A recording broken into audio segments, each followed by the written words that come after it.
forget thy thorn crowned brow.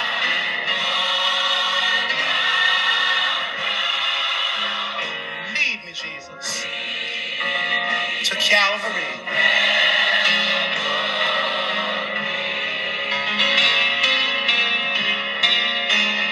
Let's not forget how you prayed on Gethsemane in the garden. And let's not forget how you suffered your agony on Calvary.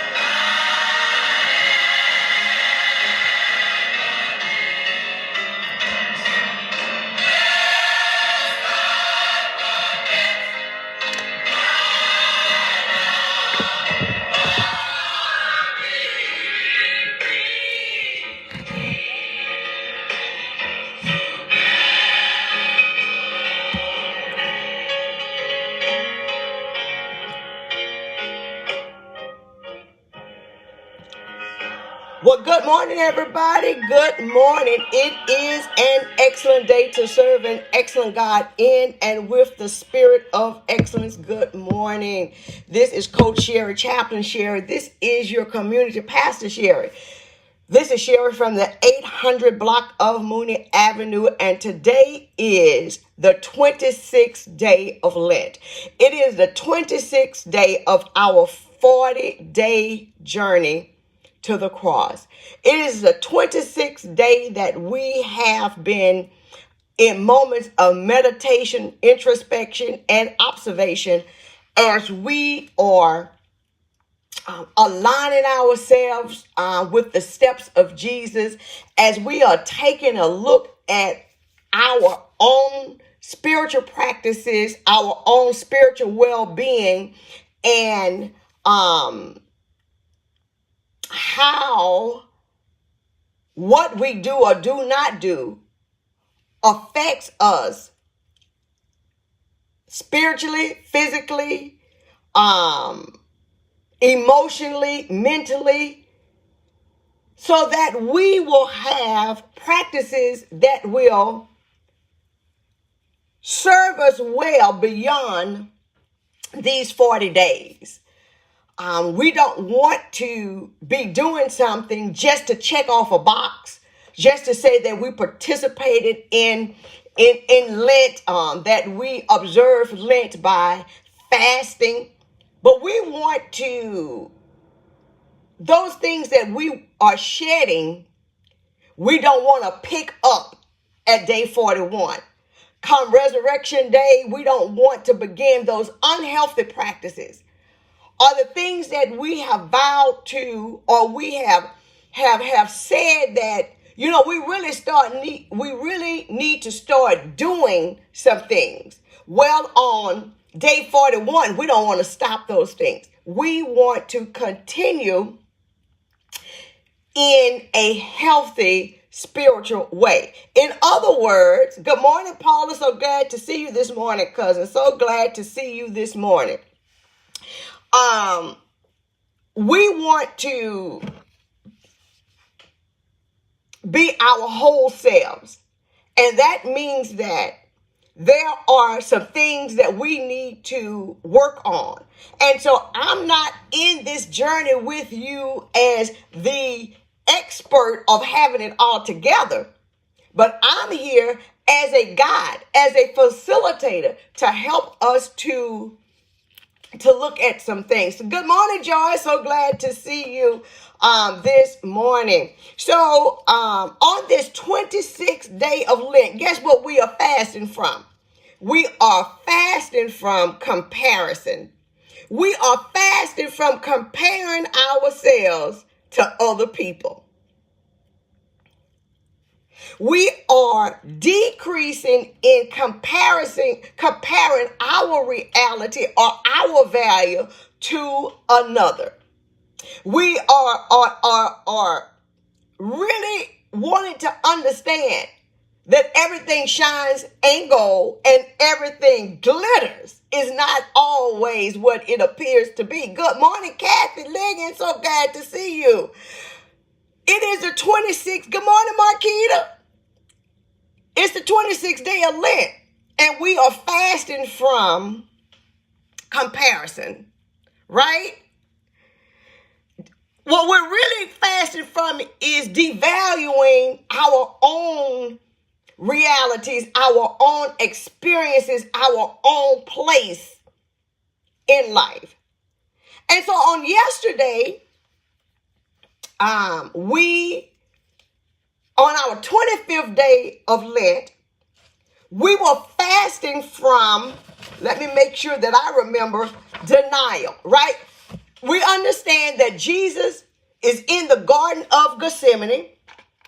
Jesus is in the Garden of Gethsemane, and he is expressing some real emotions of what he's really feeling. That he does not want to do this. That Jesus understands that this journey is going to lead him to death. That what he has been called to do, this assignment, although he understood the assignment, he also understood the cost of the assignment. And the cost of his assignment of turning systems upside down, the cost of him speaking up for the least, the last, and the lost, the cost of him going against rulers and principalities of the world system, right, of Rome, certainly at his time, it's going to cost. And it did cost him. It led him to the lynching tree. It led him to the electric chair. It led him to murder. And so we really talked about calling a thing a thing. And so we understand today that as Jesus was going into the Garden of Gethsemane, he takes three with him. He takes three people who were closest to him, and they fell asleep. Now, I want to offer another way of looking at these disciples who fell asleep, because through the ages we have given them a bad name, right? And especially with the question Jesus asked in our language, couldn't you even be here with me? I knew when I needed you the most and you couldn't stay awake. Perhaps there's another way of looking at these disciples who are in Jesus' inner circle, who have been with him with every major move that he made. They are with him at the Mount of Transfiguration, right? They are with him every time Jesus does something important, or every time he has, there's a major movement, or he wants to really deal with something. He has what we call his inner circle. Now, some people may call it a clique, and you may call cliques bad and give it a bad name. But we all have cliques. We all have that inner circle, and at least we should have an inner circle who is strong enough to hold our truth, who is strong enough for us to call a thing, to say, listen, I am hurting. This is what is going on with me. So when Jesus goes to, good morning, Margaret Brown, so glad to see you this morning. So when Jesus goes into the Garden of Gethsemane to deal with what's really going on with him, he takes his inner circle. They have seen Jesus at his highs, and they have seen Jesus as his lows, at his lowest point. And so Jesus brings them and tells them, I need y'all to watch and pray. Because Jesus understood that he's in a very precarious situation. He understands what is getting ready to happen to him. And so he takes his inner circle and said, I need you to watch and pray. We see in the text that they fall asleep. And I want us to consider, it's not just because they couldn't hang. I want us to reimagine. I want us to think about they were grieved too. I want us to think about if your best friend, if someone within your inner circle has gotten a diagnosis and a prognosis that says that they have 6 months or less to live. And it overwhelms you, right? You are grieved. You are dealing with the emotions of hearing or seeing the trouble or the crisis that your friend is in. Sometimes we don't have the wherewithal to hang the way that the person needs us the most because this news has taken us aback. We are deeply grieved. In fact, Matthew 26:43 says that their eyes were heavy. But then if you look at Luke 22:45, it says that they were exhausted from sorrow. As Jesus was deeply grieved, these disciples also was deeply grieved. I want us to think about that they too are overwhelmed with sorrow. They are overwhelmed with grief. Now, since we are fasting from comparison, I want us to think about the other disciples who were not asked to go with Jesus. What they must have thought about? There he is calling Peter, James, and John all the time. What about us? Aren't we good enough? Every time he gets ready to go, they go to the Mount of Transfiguration. They come back aglow, and we down here dealing with these people.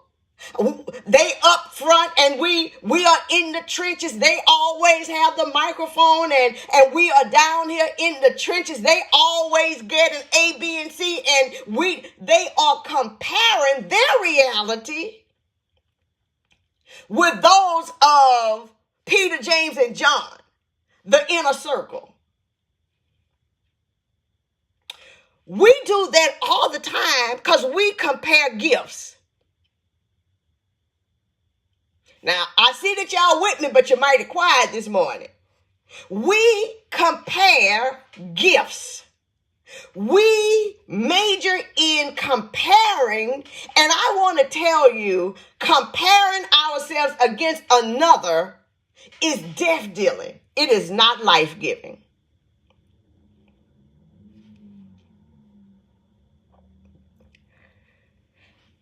Had they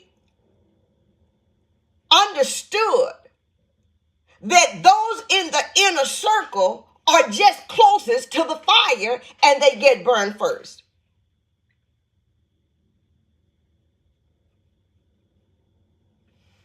And that if you really understood what was happening in the circle,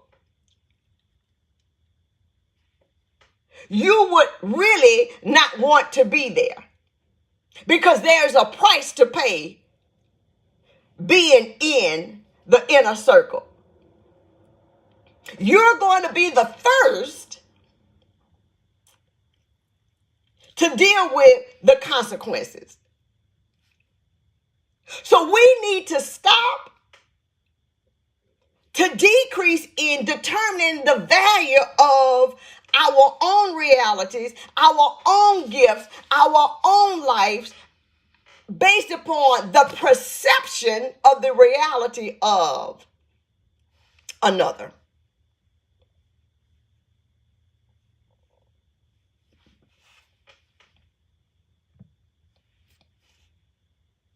We are fasting from comparison. Now, I just need to say this, that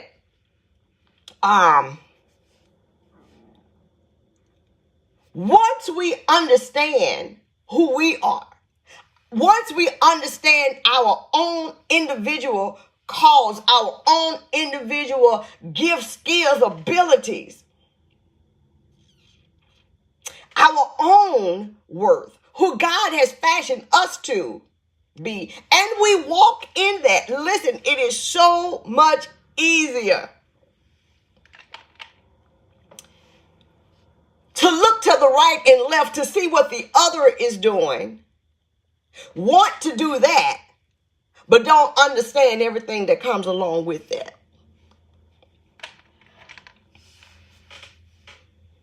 If you're just joining me, if you happen to stumble into this space, I'm Coach Sherry, Chaplain Sherry. I am the community pastor Sherry. I am Sherry from the 800 block of Mooney Avenue.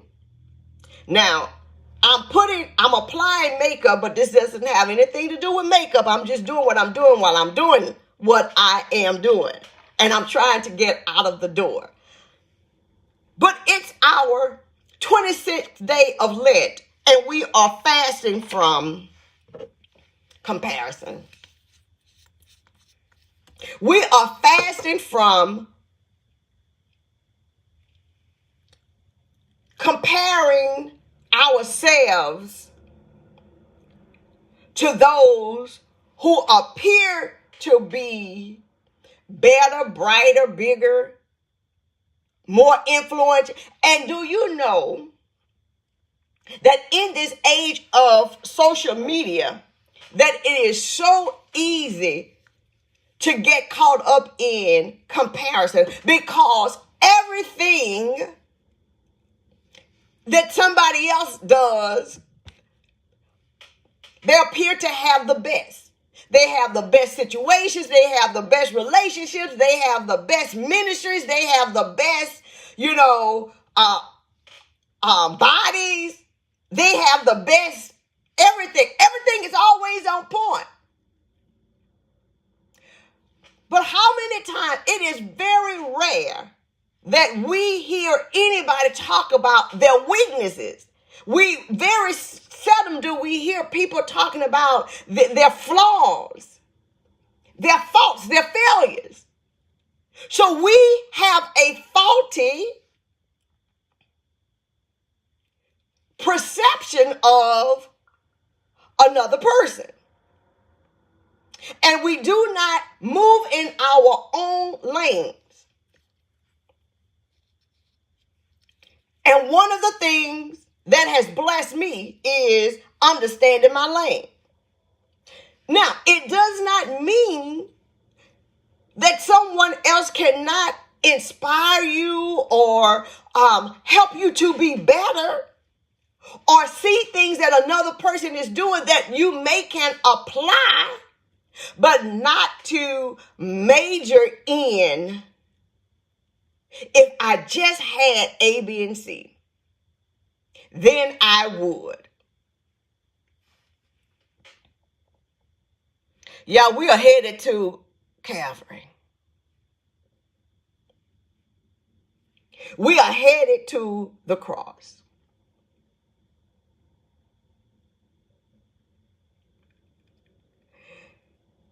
And Jesus is battling it out in the Garden of Gethsemane. And he has his trusted circle that he really needed to be a ministry of presence, needed to be with him in his hour.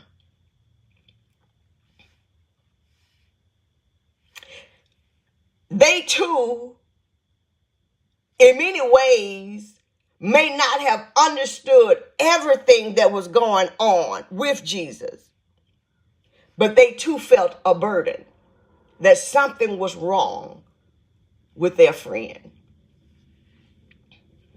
And so today,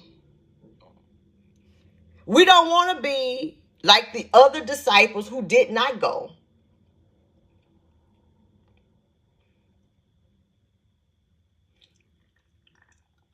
And, seek to perhaps compare ourselves or get mad with those who did because it seems like they had it going on. Do you know that those of us who have what I call out front gifts, the gifts that require a microphone,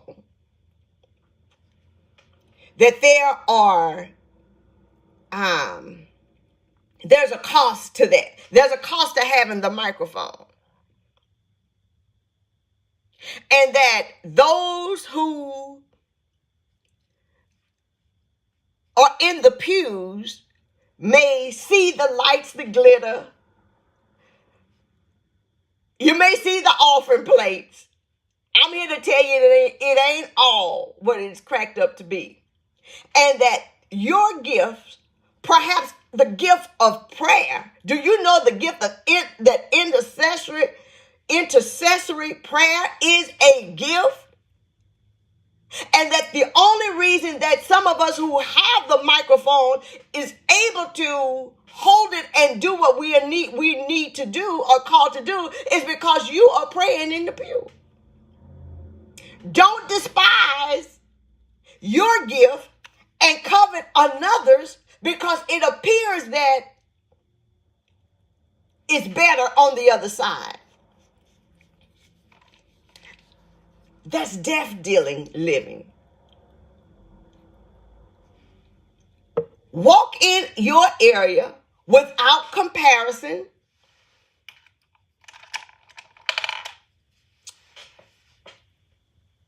And live. And simply live. So it's the 26th day of Lent. And we are fasting from comparison. This is what I ask. That instead of comparing yourself and wanting to be in the circle, pray for those who are in the circle that may be overwhelmed with grief and sorrow. Now, y'all be blessed. And may all be well with your day.